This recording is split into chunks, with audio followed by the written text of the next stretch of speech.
Renting spaces costs money, so speed is a commercial constraint. Speed could be the space of a tortoise. It doesn't matter to me. It's faster than stationary. So perfection isn't about layering more stuff. Perfection is about removing stuff. You have to start thinking long term. Can't think short term. So you've got to make decisions now that are going to be great in the future.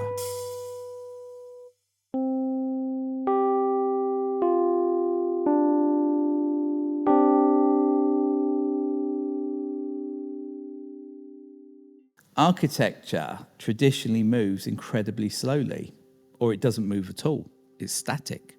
So speed is an opportunity to look at architecture in a different way. Now we're talking about, architecture as in event architecture.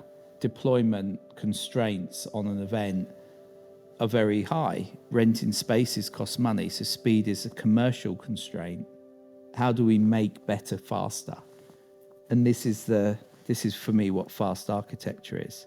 Architecture is usually wedded to the environment. It's built on ground. It's stuck. And if you want to remove it, often you demolish it into its parts and get rid of them. What we construct are products that can go anywhere, be used for any amount of time, and then moved on. And with this feature, with this benefit, with this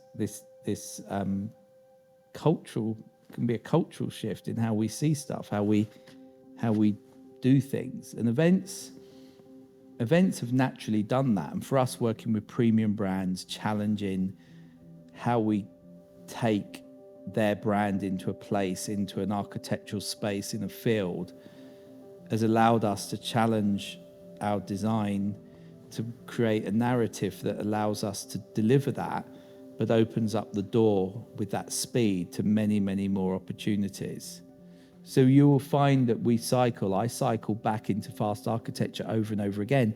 It's not always about speed as in speed, it's speed as in how we think, how we move, speed as in how that deconstructs boundaries to allow us to do things we wouldn't think possible. And also, as we look at that, it's not about going 0 to 60. Speed could be the space of a tortoise. It doesn't matter to me. It's faster than stationary by a long way. But the point is that we then start to look at how do we move and reuse, how do we appropriate things to be in the right place at the right time. We don't want a legacy of spaces that are dormant and unused and decaying. With Airclad, it's more of a system to a product, because I've become much more fascinated with the work, actually, to be really honest, the work of Dieter Rams with Vitsu. The Vitsu shelving system is a system of shelving. It's timeless. It's simple, beautiful, and timeless. And as a result, I can't ever see it going away. When I look at Vitsu and the shelving system, when I look at Airclad, I see a system. And what I'm seeing is a system that we develop that then has a series of applications that come from it. So it's not about the technical, but the technical supports the creative narrative that you want and the personalization of it. The art is you do it by reducing the system to the key bits that are needed to deliver the most.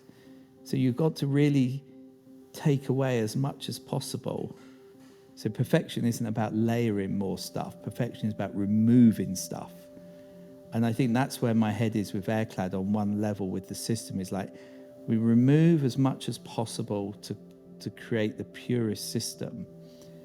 And then the clients and the applications can then personalize it with the elements they need to create what they need.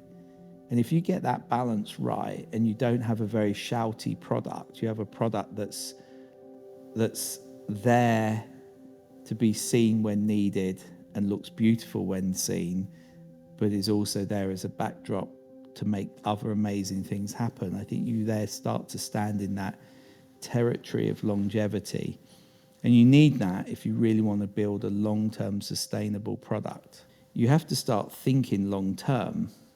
You can't think short-term. So you've got to make decisions now that are going to be great in the future, which is like when we first started the system, we didn't jump straight away to it. It took a number of years to land on what the grid was, and the grid has been sustainable, which is good. Now we're kind of edit back a bit to see what the pure system is, but with a view to like, where's it going to be? Where could it be in 10, 20, 30, 50, 70 years time? What do you do with it? So like a Vitsu shelf made in 1960 is, I would say, is in the high 90s of likely still being used. So we're talking 65 years later, there's still a responsible use of that product. That's fantastic.